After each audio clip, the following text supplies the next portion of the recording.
It's just overview of using the data recorder with the CSS. Whenever the process data comes out, we're looking at the LAB values. They are scaled with 100. If you put this in a PLC and byte swap it, the data comes out good. But if you're trying to use the data recorder that we have in SOPAS down here, and you click this and you just get the process data out of it like I've got here. And I've already got a recording that I made.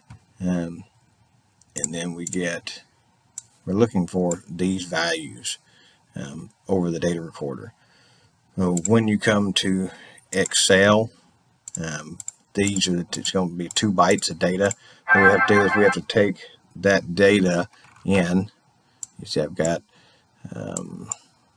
input 0 and input 1, and we have to take that down from decimal to bin, and we have to make sure it says 8 bits.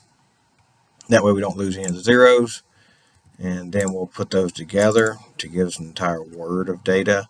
And this is where it gets funky down here, because you can't, the decimal to bin, you can only get 10 bits. Well, we need 16 bits of data.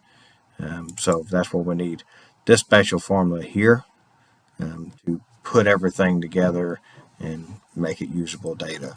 And again, we're multiplied by 100. So we just have to divide by 100 to get the right value.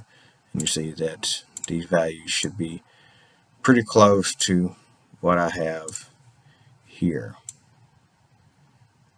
Slide this up.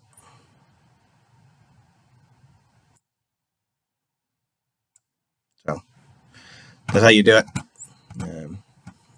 Hopefully this helps.